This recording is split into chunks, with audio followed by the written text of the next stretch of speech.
Sejam super bem-vindos ao Longe Talks. Muito obrigada pelo tempo de vocês. Eu sei que tempo é um ativo precioso, né?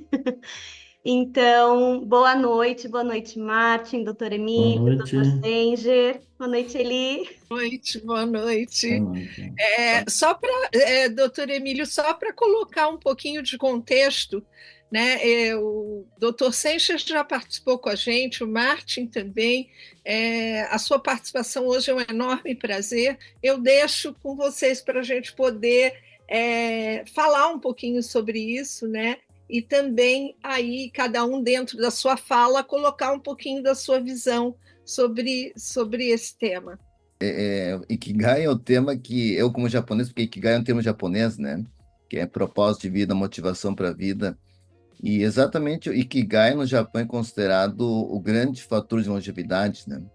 E longevidade com saúde e principalmente, assim, sentindo-se feliz, útil para a sociedade.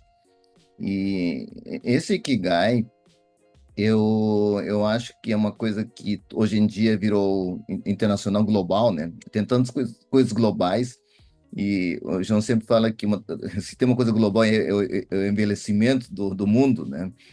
E eu sinto que junto com o envelhecimento do mundo, as pessoas estão tendo algumas globalizações que eu considero positivas. Uma delas é saber que para viver bastante bem a gente tem que ter um propósito, né? Porque se a gente não tem um propósito, a gente acaba se perdendo e acaba não sendo feliz, né? E dentro dessa ideia de propósito de vida, como começou isso, né? O Japão é um dos países mais longevos do mundo, né? Atualmente, junto com a Islândia e tal. E na década de 90 para 2000, né? O pessoal no Japão, o pessoal da área da saúde, ficou muito preocupado com a diferença entre a expectativa de vida numérica, era do mais longevo do mundo, e a expectativa saudável de vida, que é a expectativa de vida que a pessoa sente-se com saúde, com plenitude e vivendo feliz. Então, essa diferença, né, essa lacuna de pessoas que viviam, né, não somente os anos de vida, mas também a qualidade de vida, foi um assunto de pesquisa no Japão, um assunto nacional de pesquisa, e, se não me engano, 2014, por aí, né, foi publicado um artigo que mostrou que o grande fator que fazia essa diferença era o Ikigai, né? Quem tinha Ikigai eram os longevos felizes, saudáveis, e quem não tinha Ikigai, eu não sabia se via Ikigai ou não, ou seja, não tinha Ikigai mesmo, eram as pessoas que exatamente poderiam viver, mas muitas vezes doentes, né, e não felizes. Então, essa palavra Ikigai, o propósito de vida, motivação, foi uma coisa que me marcou muito quando vi esse estudo, e eu vi claramente que isso em Veranópolis, que é o lugar onde nós fazemos pesquisa de envelhecimento há 30 anos agora, porque nós começamos em 94, nos artigos que a gente tinha publicado, é claro que a gente não tinha percebido isso, essa questão de ter motivação para a vida, sentir-se útil, estar com a família, ter um trabalho, que não necessariamente uma carteira assinada, mas um trabalho que a pessoa possa sentir-se útil na sociedade, junto com os amigos, era um fator muito importante, e isso já estava no nosso artigo desde a década de 90, e aí só a gente não tinha se dado conta. Aí, esse desenrolar da nossa pesquisa em Veranópolis, né, o João sempre junto, a gente fazendo pesquisas, vários pesquisadores juntos, entrou o nosso, vamos dizer assim, o cérebro mora agora que o Martin, né, que ele tem uma cabeça, vamos dizer assim, diferente da nossa, né? Nós que eu digo, João e eu, nós somos médicos, então a gente tem uma visão muito linear das coisas, né? Muito linear, é aquela coisa de ver a pessoa, fazer o diagnóstico e pensar no tratamento, né? E o Martin tem várias caixinhas, não é só a nossa caixinha de médico, né? Então, e ele conseguiu ver nas nossas pesquisas, olha, tem várias coisas que pode ser traduzido de forma bastante mais compreensível para pessoas leigas, para a sociedade, que isso é o importante e também é o objetivo das nossas pesquisas, e veio com, né, essa grande ideia, né, Os jovens, eu mostrei isso aqui no hospital e um dos residentes falou assim, bah, que baita sacada, e disse, olha, exatamente o termo é esse, é baita sacada mesmo, né? Que o Martin fez, e eu só tenho a agradecer, né, ao João, que sempre me apoiou nos projetos, porque não é fácil fazer pesquisa de 30 anos, tá? Isso eu posso dizer. Não é fácil a gente persistir, né? Tanto do ponto de vista de motivação e também do ponto de vista financeiro, porque esses projetos de 30 anos têm um custo, né? E teve épocas bem complicadas que até a minha mulher me pedia para não levar mais dinheiro da família para Veranópolis. Então, a gente passou por momentos difíceis, mas graças ao apoio de pessoas como o João, a gente continuou. E aí, produzindo cientificamente, mas talvez não tão próximo do nosso objetivo, que era levar esse conhecimento científico para a população. Aí chega o Martin com a inteligência, a sabedoria dele, e conseguiu traduzir isso num livro, né? Que é essa trilha de longevidade brasileira, que eu só tenho a agradecer, né, pelo Martin existir e estar conosco. Então, acho que o resto vou deixar o Martin falar um pouco, porque é o nosso o grande mentor, né? E o João, que sem o João eu não teria chegado até aqui sozinho, né? Doutor Emílio sempre muito generoso em compartilhar o seu aprendizado, né, e sua visão dos sucessos, né? Mas eu preciso dizer, doutor Emílio, a gente não tinha tido essa conversa como estamos tendo ainda agora, né? Ainda. A trilha já estava lá. A trilha já estava desenhada. A gente só achou ela. Coube a mim, com a ideia do livro que foi do João. O João foi um grande incentivador e promotor para que a gente transformasse a ideia da trilha da longevidade, que foi anterior ao livro, no livro, né? Que foi o canal para fazer chegar a mais pessoas. Esse estudo que completou 30 anos, né? Que começou lá em 1994, os caminhos, as descobertas já estavam lá, o que coube a mim como um profissional de comunicação, profissional de marketing. Eu tenho a felicidade de ter feito um estágio, né? Fiz meu estágio de profissional de marketing junto à área da saúde com vocês dois, né? Inclusive, no meu outro livro, vocês contribuíram bastante nesse aspecto, em entender as questões naturais do envelhecimento. Então, foi tudo muito fácil, foi tudo muito fluido, né? Aconteceu naturalmente, porque o projeto Veranópolis ele tem um propósito maior. A gente só deu uma forma a ele, que foi transformar ele não numa estrada, nem numa rodovia, nem numa calçada, né, que são caminhos aparentemente mais fáceis de serem percorridos, mas sim numa trilha, né, que exemplifica como é e como foi a vida dos longevos estudados em Veranópolis, né, com caminhos difíceis, com perseverança, com determinação, tendo que ter muita disciplina, fazendo força, dificuldades, como é a vida para todo mundo, né? Então foi muito fácil dar esse formato e fazer ele ser facilmente entendido, né, pelas pessoas leigas que querem saber também, querem tentar encontrar como reproduzir nas suas vidas o que algumas regiões do mundo, e no caso Veranópolis, há 30 anos descoberto, né, e como as pessoas vivem, né? Então, é claro que a gente deseja que todo mundo vá conhecer Veranópolis, uma cidade linda, uma população amigável, receptiva, mas o que a gente quer é levar também o aprendizado daquela população para qualquer lugar do Brasil, para São Paulo, para o Ceará, para o interior do Mato Grosso, qualquer lugar, né? E esse foi o objetivo do livro A Trilha da Longevidade Brasileira. Nós três, né, nós nos completamos, né, assim, no sentido de que, eu vou explicar para vocês já por que eu acho isso. O Dr. Emílio começou lá em 1994, 30 anos atrás, o projeto dele, então acho que ele foi o grande mentor desse estudo, e continua sendo o nosso mentor, e eu entrei no meio do caminho, né, e como o doutor Emílio falou, a gente como médico e pesquisador, a gente tem uma visão assim meio, né, assim, de pesquisa e publicar, né? Publicar em periódicos e coisa e tal. Bom, aí quando eu entrei, eu comecei a ter uma visão assim já um pouquinho diferente, no sentido de que nós tínhamos que crescer, eu digo, o instituto, a coisa e tal. E eu tenho um lado um pouco mais político e eu fui procurar isso e a gente foi atrás de partes políticas, porque, como o doutor Emílio falou, fazer pesquisa nesse país não é mole, né? Ainda mais 30 anos. Então, a gente queria construir, né? Que a gente queria ter um lugar, e aí foi que a gente foi atrás dos políticos, né? Para conseguir dinheiro e se conseguiu. Então, aí já ampliou o processo todo.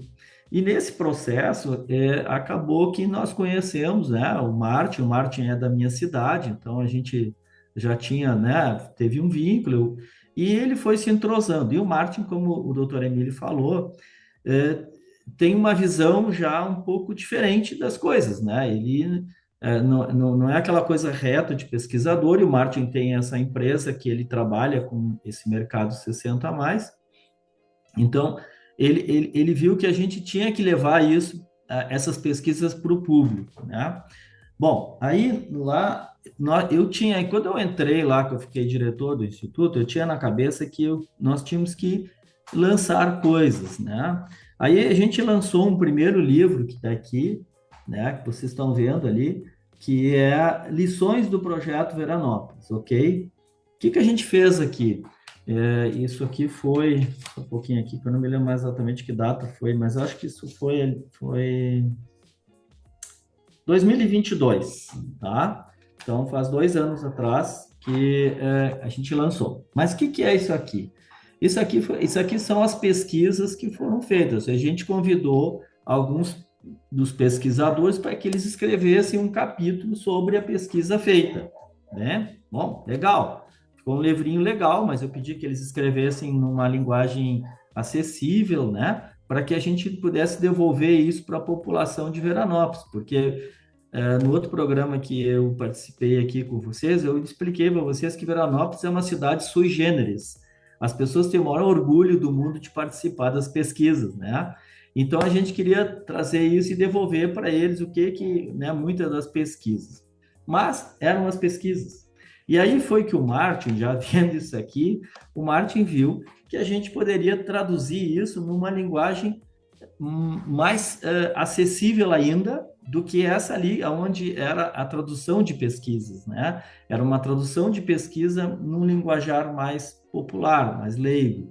Mas o Martin foi mais adiante, ele viu que várias coisas que estavam neste livro ali poderiam ser contextualizadas dentro de uma outra forma. Foi quando ele criou a trilha, né? E aí que eu digo assim, acho que as coisas foram se completando, né? E a ideia também, né, do Martin sempre foi essa, de que nós não tivéssemos vinculados àquelas blue zones lá, né, que hoje virou uma coisa meio de mercado também. Ele achava que nós tínhamos que ter uma coisa aqui, nossa, brasileira, já que as pesquisas todas foram feitas aqui no Brasil. E aí a trilha, por isso que a trilha chama a trilha da universidade, né, brasileira, porque são os nossos hábitos, são as lições que a gente tirou daqui, né? E outro dia eu mostrei para eles que eu tinha uma reunião de turma da faculdade, e um colega meu, que eu dei um livro para ele é lá de Rondônia, né? E ele escreveu ele leu o livro, achou legal e escreveu que realmente era uma fórmula muito fácil de ser seguida, né? O Martin ainda comentou isso aí, porque essa é a questão, porque não adianta a gente também fazer uma coisa que ficasse muito distante das pessoas, né? Que fosse assim, tem que consumir salmão uma vez por semana, né? Quer dizer, assim, isso não é por aí, a gente. Então, o livro traz coisas bastante acessíveis a qualquer pessoa, que é como é lá em Veranópolis, né? Que são pessoas simples, é um povo simples, coisas caseiras deles, né? E foi assim que a coisa foi, não é nada assim de mirabolante, nada que não possa ser feita por qualquer pessoa em qualquer lugar deste país, né? Então, acho que essa realmente a finalidade do livro, foi essa. Eu acho que eu tentei sintetizar um pouquinho essa parceria nossa, mas também o porquê do livro, né? E a importância do livro, que eu acho para nós, para todo o povo. A gente está aqui com o Dr. Emílio, que foi um autor que lá em 1994 passou todos os perrengues É, possíveis para acompanhar o dia a dia dos idosos, seu estilo de vida, fez várias descobertas, vários registros que se tornaram, né, que acabaram alimentando estudos científicos e também depois alimentando o nosso trabalho na trilha.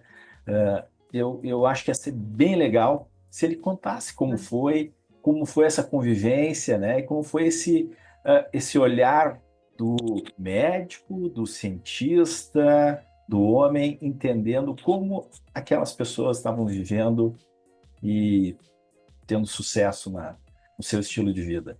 Assim, ó, foi uma coisa que a vida, né, traz surpresa pra gente. Em 94, eu tinha sendo terminado meu pós-doutorado nos Estados Unidos, o João teve lá também, né, com um grande geriatra, o professor William Hazard, que era considerado o papa da geriatria e o editor-chefe do livro-texto de geriatria que o mundo inteiro usa até hoje, né?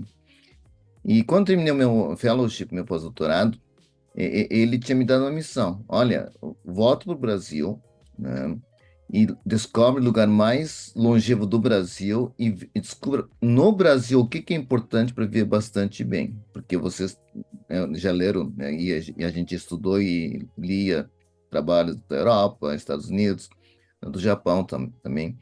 Mas ele disse, volta para o Brasil e descobre o local mais longevo do Brasil e descubra o que que é importante no Brasil. Voltei, né, em 94, e os dados do IBGE, né, direto no IBGE, mostraram que Veranópolis era o município mais longevo do Brasil naquele ano. E, como, né, um bom discípulo, um bom aluno, fui lá, né, para Veranópolis no dia de semana para falar. Já estava com o projeto montado. Inclusive, esse projeto não é um projeto isolado, tá? Naquela época, no OMS, né, a gente já tinha um protocolo de pesquisas, longitudinais, envelhecimento e tal, e tinha um modelo já. Então, nós pegamos o modelo para ser comparável com outros estudos, né, já montei já um protocolo de projeto de pesquisa, como todo mundo conhece aqui, que tem que ter o projeto montado para a gente apresentar, né? E eu fui para a prefeitura de Veranópolis, aí fui falar com o gabinete do prefeito, ele disse, não, tem que ter a aprovação do secretário da Saúde.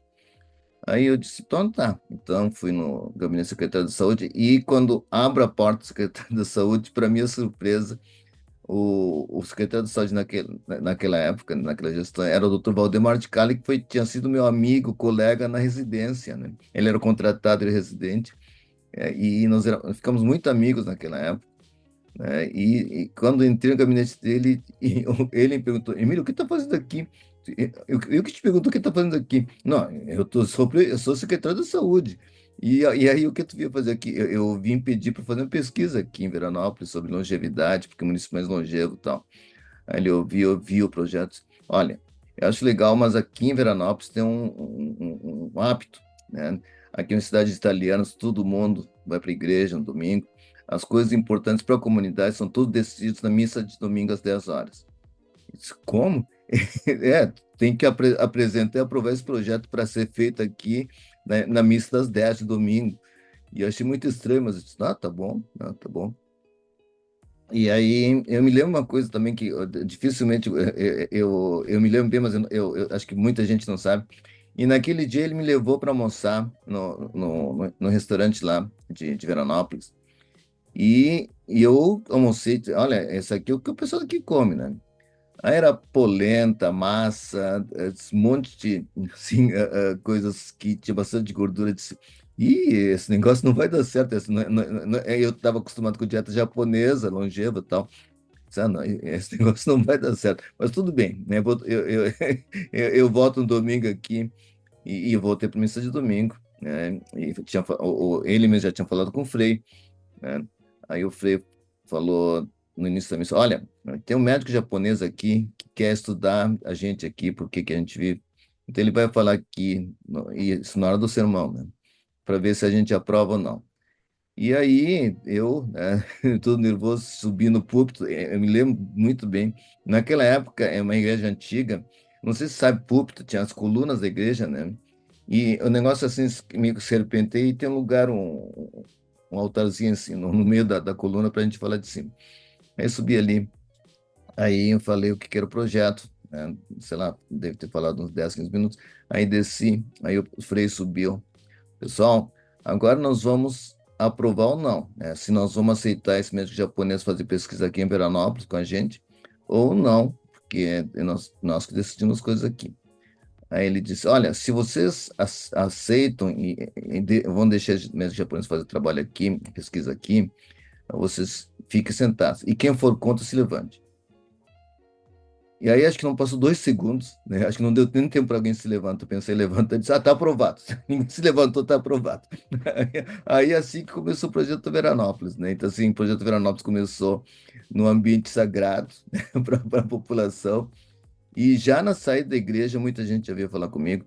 Imagina, tinha gente que nunca tinha visto japonês, né? Imagina, então, assim, gente veio falar comigo. E naquele fim de semana já falei com um monte de gente. E aí assim começou o Projeto Veranópolis, né? E realmente, assim, o protocolo era exatamente saber quais eram os hábitos de vida das pessoas, que não incluía só alimentação, mas hábitos de vida em termos de atividade física, social. Então, assim, nós acompanhamos o Martin falou perrengue, né? Foi um trabalho duro, tá? Porque no começo eu era sozinho, e aí apareceu, graças a Deus, uma mestranda, o nome dela é Elizabeth Michelonti, que era de Bento, que queria fazer mestrado. Eu tinha recém-chegado de fora, então pouca gente sabia que tinha voltado. E aí ela queria fazer mestrado, e eu disse: não, então se quer fazer mestrado, vai fazer comigo aqui. E ela começou a ir junto também. E no começo a gente ia no fim de semana, mas era muito trabalho, porque o protocolo exigia que a gente acompanhasse cada idoso ou idosa, desde o momento que acordava, né? Aí anotar todas as atividades que fazia, aí ficar junto na hora de comer e pegar exatamente a mesma quantidade de comida que a pessoa comia e botar no recipiente. E aí acompanha o dia inteiro até dormir, anotando tudo, porque isso era exigido para calcular a quantidade de atividade física, né? E de noite chegava com aquele material coletado de comida e nós tínhamos, não tínhamos nada, né? Mas tínhamos, assim, emprestado de uma padaria um liquidificador bem forte. Nós conseguimos, naquela época, Coca-Cola, freezers, né? Então, assim, e a gente tinha que, então, fazer um homogeneizado da comida daquela pessoa, e isso incluía desde a água, vinho, tudo que é comida. E a gente descobriu na primeira noite que só a comida não dá para misturar, porque ficava muito seco. E aí a gente, como é que nós vamos fazer? Não dá para fazer homogeneizado para a gente congelar e levar para o laboratório. E aí o próprio Valdemar disse assim: o Valdemar entende de pesquisa porque ele já era mestre naquela época. Assim, não dá para diluir, né, o alimento com água destilada, porque aí a gente calcula, né, água destilada não tem nada. Boa ideia.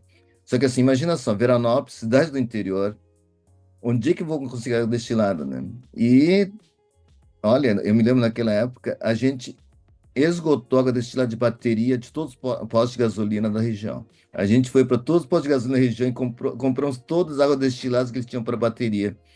E foi assim que a gente começou a fazer. E todos os dias de noite, então chegava com o material daquele dia, do idoso e da idosa, homogeneizava tudo, pesava tudo, anotava tudo como que era, a atividade física a gente calculava, através do protocolo, né, que a gente tinha. E isso olha, foi um trabalho duro, assim, e vários fins de semana, e me lembro que naquele ano, nas férias de inverno, a gente pegou todas as férias de inverno para fazer isso. E como éramos nós dois, aí começou uma turma bem, bem legal de voluntários da Secretaria de Saúde nos ajudar. E foi assim, né? E naquela época a gente não se deu conta, né? Porque a gente tinha a ideia de que o mais importante para longevidade era comida e atividade física, né?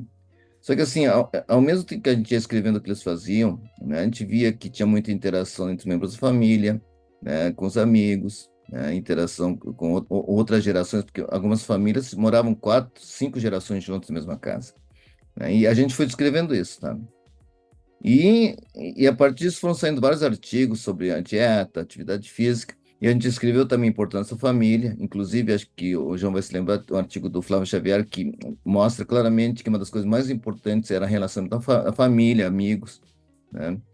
E hoje em dia, a gente olhando para trás explicações, e isso já falei também até em congresso, né? Realmente, assim, os nossos dados, assim, são anteriores, vou dizer assim, mais antigos, né?